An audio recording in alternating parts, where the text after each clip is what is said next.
saja ke situ saja, Pak Menteri. Selanjutnya saya silahkan Pak Adian. Bisa minta ditampilkan? Sambil menunggu begini, saya ingin mempertajam yang disampaikan oleh Wakil Ketua Pimpinan tadi, bahwa begini, ini juga perlu Bapak Dirjen Hubungan Darat ya, ralat pernyataannya, karena aplikator tidak menciptakan lapangan pekerjaan. Jangan kerbau punya susu, sapi punya nama. Itu loh, aplikator tidak pernah menciptakan lapangan pekerjaan. Yang disampaikan oleh Pak Wakil Ketua tadi, ojek itu sudah ada dari tahun 60-70. Buka saja sejarah ojek. Oke, jadi ojek tidak tiba-tiba lahir karena adanya aplikator.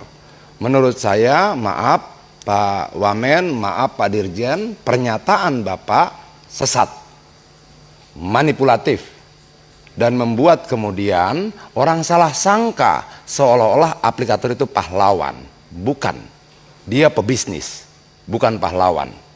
Kalau dikatakan aplikator menciptakan lapangan kerja atau membuka lapangan kerja, itu kepahlawanan palsu. Di Jakarta ada 31.800 RT. Kalau satu RT punya masyarakat yang bekerja sebagai ojek, minimal 310.000 ojek di Jakarta. Lalu datanglah aplikator, dia menginjeksi itu dengan aplikasi. Pekerjaannya sudah ada, betul yang Pak Wakil Ketua katakan, sudah ada. Begitu juga dan merchant-merchant mereka sudah ada. Itu loh. Begitu ya Pak Dirjen ya, biar kita tidak memanipulasi kesadaran rakyat. Biar saya tidak menganggap, wah saya sedang dikerjain sama Pak Dirjen dengan informasi yang tidak benar gitu loh. Itu penting menurut saya biar kita bisa duduk pada objektivitas. Oke. Sekarang saya mau tanya ini, kalau diizinkan pimpinan bisa langsung interaktif tidak? Misalnya begini, saya tanya begini. Biaya jasa aplikasi itu diatur tidak di Permen? Bisa nggak langsung dijawab? Silakan Pak, silakan. Ya. Yang diatur itu biaya sewa, Pak. Iya. Sewa Di sini aplikasi. yang biaya sewa yang mana, Pak? Itu kami di sini dalam KP 1001 biaya sewa aplikasi itu tidak lebih dari 15%. Iya. Itu isi KP 1001. Itu biaya sewa aplikasi konsumen maupun driver dong. Berarti dari driver, Pak. Dari driver dan konsumen. Karena aplikasi yang dipakai satu. Dalam Kepmen itu pemaknaannya, enggak, biar kita sama persepsinya. Biaya sewa jasa aplikasi itu, karena semua uangnya dari konsumen loh. Itu adalah untuk konsumen dan driver. Betul itu Pak Dirjen? Yang menyewa aplikasi itu dari mitra, Pak. Dari driver, maksud Bapak begitu? Oke. Kalau begitu, biaya jasa aplikasi yang 2.000 tuh siapa yang bayar? Oh, ini bukan yang UMKM. Ini yang bayar semua konsumen ini. Ya, hanya konsumen, hanya bagiannya mungkin ya yang Nggak, biar jelas pembagiannya. Biaya perjalanan itu dibayarkan konsumen 13.000 pada driver, dari situlah dipotong 20%. Betul tidak? Pakai ini Pak, pakai halu-halu apa nih? Ya. Ya, betul tidak? Jadi 20% itu dari tarif dasar, Pak. Iya, tarif dasar itu penjelmaannya di sini yang mana? Biaya perjalanan kan? Ada yang bisa bantu? Coba Pak, ini detail. Ini kita ngambil contoh nih. Iya. Maksudnya begini Pak, maksud saya begini. Ini kan ada contoh. Ini seperti ini ya, betul ya? Pak Adian, mungkin Ya. Pak Adian tahan dulu. Ya. Tahan sebentar. Ini kan pemerintah pasti ngawasi nih. Masa pemerintah enggak tahu? Seperti ini kah Pak? Saya minta pemerintah yang jawab nih. Ini kita bicara ini dulu nih. Jangan kita berdebatkan data yang nanti pemerintah challenge pula. Betul enggak dari pemerintah? Seperti ini kah struk pembayaran nih? Betul nggak nih? Ayo, saya minta dijawab coba dari pemerintah. Betulkah struknya seperti ini kah? Ini namanya struk, Pak. Bukan struk nggak bisa jalan ya, ini struk pembayaran maksud saya. Betul. Dari Dirjen Darat mana? Struk pembayaran begini kan Pak yang diterima? Izin Pak. Ya silakan Bu. Jadi kalau dari sini ini kan sebenarnya ini kan struk yang dibayarkan dari pengguna jasa Pak. Ini sebenarnya. Ya, jadi betul. kalau biaya perjalanan 13.000 kemudian biaya jasa aplikasi. Nah untuk yang biaya perjalanan 13.000 tuh kalau nggak salah ini yang dipotong 20% ya Mas Bram ya? Yang dipotong 20% itu yang 13.000 itu Pak. Oke. Ya Pak Adian udah nyambung? Ya. Artinya ini betul Pak Wamen ya, biar sama nih. Ya. Yang dipotong dari 20% itu adalah biaya perjalanan. Itulah tarif atas dan tarif bawah per kilometer sekian ribu rupiah. Betul Pak Wamen? Betul Pak Dirjen? Betul ya? Biar ada suaranya. Betul Pak Dirjen ya? Ya, oke. Pertanyaan saya kedua, biaya jasa aplikasi yang 2.000 itu siapa yang bayar? Apa Pak? Biaya jasa aplikasi yang 2.000 rupiah itu siapa yang bayar?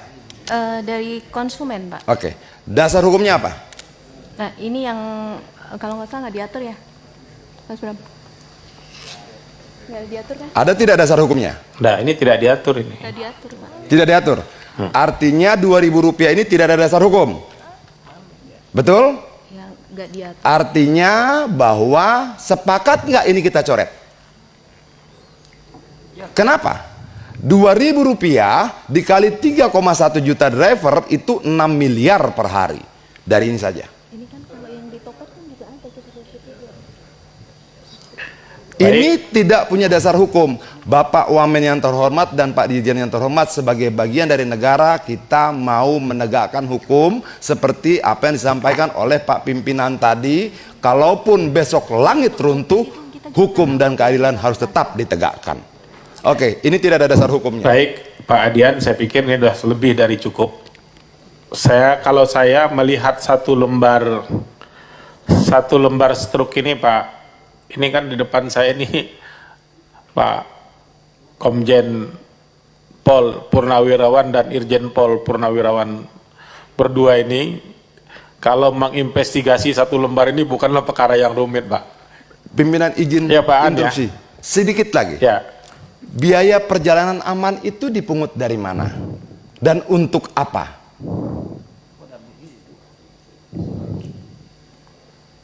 Ibu bisa jawab? diatur di kita itu Pak, itu hanya 15 plus 5 itu Pak. Iya. Nah, kemudian kita juga tidak mengatur tentang yang lain-lain itu. Kalau misalnya kita belanja itu kan juga ada biaya jasa, itu kan juga kita nggak mengatur di situ Pak. Ya, sebentar Bu. Saya cuma nanya, biaya perjalanan ini maksudnya apa ya? Boleh saya bantu? Biaya perjalanan aman Pak. Iya. Itu sepertinya kayak yang promo-promo yang ditawarkan Bukan. mereka seperti itu. Biaya perjalanan aman itu adalah asuransi Pak Wamen. Oke, pertanyaan saya sebagai mantan dari kepolisian Pak Wamen, izin, apakah waktu kita bikin SIM sudah bayar asuransi? Apakah waktu kita bikin STNK sudah bayar asuransi? Kenapa harus bayar lagi asuransi? 1.000 rupiah dikali 3,1 juta rupiah per transaksi, paling tidak 3 miliar tambah 6 miliar, 9 miliar biaya tidak resminya per hari, dengan asumsi setiap driver cuma ambil satu trip satu hari. Oke, sudah selesai belum? Diskon voucher, inilah yang disebut sebagai, ini sudah ganti nih ya, coba balik yang tadi. Ya masih. Bukan, tadi ini dari pena Ya, angkanya 98. beda dari 13 mana? Ya, beda yang tadi. 13 mana yang 13? Ah, ini. Oke. Diskon voucher, pimpinan maaf, Pak Wamen maaf. Ini yang mereka sebut promo. Betul Ibu? Betul Bapak? Promo ini mereka potong dari 20% atau mereka potong dari biaya akal-akalan tanpa dasar hukum tadi? promo ini mereka potong dari biaya akal-akalan tanpa dasar hukum tadi. Promonya berapa? 3.000. Biaya jasa aplikasi berapa? 2.000. Perjalanan aman berapa? 1.000. Itulah yang jadi promo mereka. Maaf Pak Wamen, izin pimpinan saya teruskan sedikit. Ganti yang tadi. Oke. Biaya perjalanan 81.000, betul? Dari situlah 20% dipotong. Tapi ada biaya jasa aplikasi berapa? 10.000 rupiah. Tadi motor 2.000, ini mobil 10.000 rupiah. Ini dasar hukumnya apa? Tidak ada. Satu trip mobil 10.000 rupiah, 6.000 rupiah, 9.000 rupiah, berbeda-beda tuh. Oke. Ada biaya lokasi 18.000 rupiah. Ini dasar hukumnya apa? Ada yang bisa jawab Pak? Ibu? Dasar hukum biaya lokasi 18.000 rupiah ini apa? Boleh saya bantu? Karena ini menjemputnya ke bandara. Menjemput ke bandara dapat bayar 18.000. Uangnya ke bandara atau ke aplikator? Tidak ada yang tahu. Oke, dasar hukumnya apa? Juga tidak ada.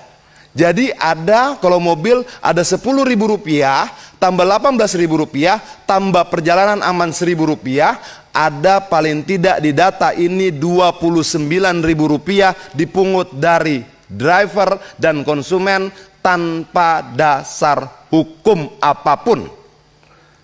Kalau kita katakan pungli adalah segala sesuatu yang dipungut dari rakyat tanpa dasar hukum, bisa nggak kita sebut pungli?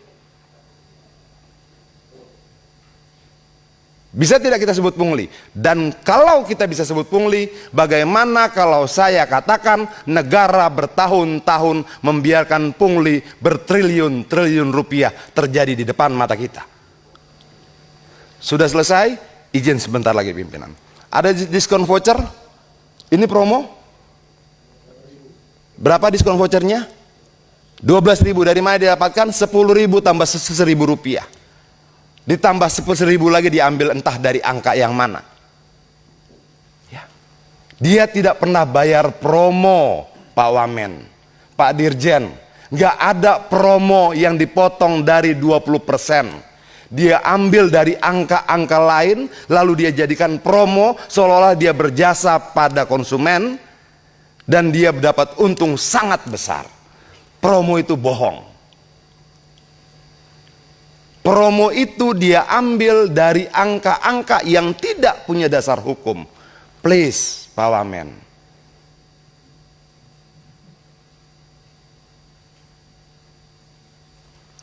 Ini ada suaranya? Coba, bisa ada suaranya? Tampilkan suaranya bisa? Ambilkan yang satu video. Satu lagi. Ada video lain. Ya, Pak, besarkan suaranya. Itu kan suaranya mati tuh. Coba dihidupkan. Kita dengar sama-sama, Pak. Betapa jahat. Bayar 19. Dari awal, 200. tolong dari awal. Ongkosnya 5.000? coba Pak, ada tulisannya Pak. Padahal saya, mana sih Pak? Itu di bawah Silau pendapatan. ya, pendapatnya cuma 5.000. Iya. Padahal saya bayar 19.200. Kasihan betul Bapak. Ini ya Pak, lihat tuh. Saya Iya. bayar 19.200. Bapak dapat 5.000. Ya ampun, jahat banget. Baik, saya rasa cukup Pak Diet sudah menjelaskan Sebentar, semuanya. sedikit pimpinan, saya jelaskan ini apa. Ini adalah tarif hemat. Tarif hemat itu begini Pak Wamen. Kalau saya driver, maaf saya agak terganggu Pak. Kalau saya driver, untuk bisa ikut tarif hemat saya harus bayar 20.000 rupiah per hari. Kalau saya bayar 20.000 rupiah per hari, saya ikut serta dalam program tarif hemat mereka. Berapa saya dibayar? Setiap kali antar barang 5.000 rupiah. Berapa aplikator terima? 19.200. Berapa yang mereka potong? 14.200. Kejam. Oke. Itu tarif hemat paket goceng. Orang supir driver bilang aceng. Aplikasi goceng. Satu barang Rp5.000. Tapi kalau double order, barang kedua tidak 5.000. 2.500. Sangat biadab. Barang pertama 5.000, lalu ditelepon lagi dia, kamu ambil lagi barang kedua ya. Barang keduanya 2.500 Pak Wamen. Tolong, ini bukan untuk Adian, ini bukan untuk Pak Lazarus, ini bukan untuk kita di DPR, ini untuk 20 juta jiwa di luar sana. Please, kita lawan. Tolong Pak Wamen. Ini bukan bagi-bagi proyek, bukan. Ini 20 juta jiwa di sana bergantung pada ketokan kita di sini. 48 orang di sini. Palunya menentukan nasib 20 juta orang di sana. Ayo kita ketok dengan berani. Terima kasih pimpinan. Baik, saya rasa cukup ya.